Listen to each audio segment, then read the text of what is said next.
and lessons in cooking. Plus, we will be guesting experts chef in the industry. Sounds great, isn't it? Hindi na po namin patatagalin pa.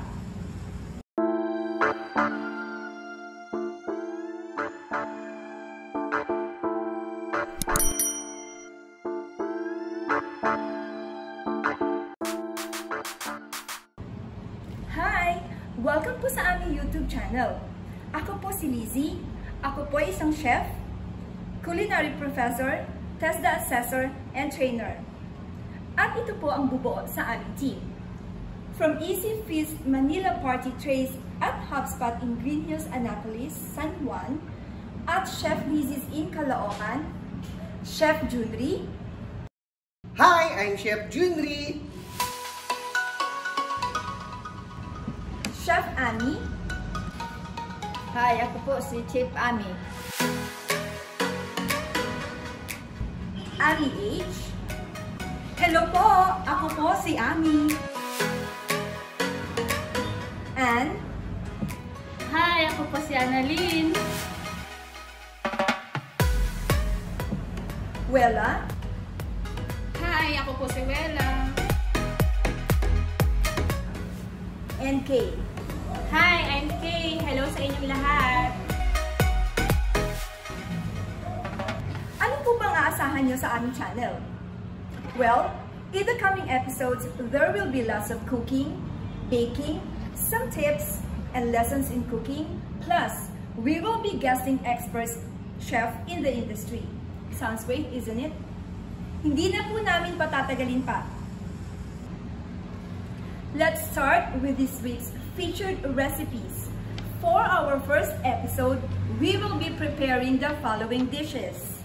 Our very own original dish way back in 2011, tempura coated with chicharon, Hawaiian shrimps, and shrimp sisig.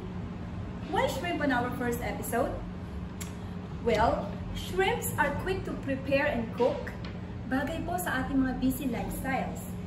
Siyempre, masarap. And it requires a minimum effort, very easy to prepare. So ito na po, simulan na po natin ang ating pagluluto. At ito po ang mga ingredients for our very own original recipe, tempura coated with chicharon. Yung una nating ingredient ay shrimp, pepper, salt, flour, cornstarch, eggs, rice flour, chicharon na dinurog, at oil. Simulan na natin ang pagluluto.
Narito po ang mga ingredients para sa ating next na recipe, Hawaiian shrimp.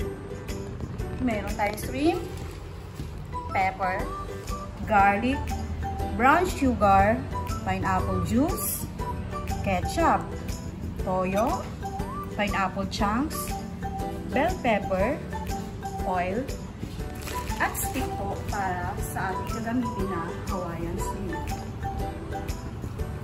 Simulan na natin ang pagluluto.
Ito po ang ating mga ingredients para sa ating shrimp sisig. Meron tayong shrimp, white onion, seeding green bell pepper, butter, seasoning, toyo, gin, mayonnaise, at oil. Simulan na natin ang pagluluto.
Ito na po ang aming mga finished dish. Hawaiian shrimp, tempura coated with chicharon, shrimp sisig. Ang mga dish po ito ay maaaring iulam sa kanin, i-fry sa noodles, pulutan, or pika-pika. We hope na gustuhan niyo ang aming presentation hanggang sa susunod na linggo pa muli. Maaari po kayong manalo ng aming gift certificates na aming pong i-announce next video by liking, subscribing, watching, commenting, sharing, our YouTube channel.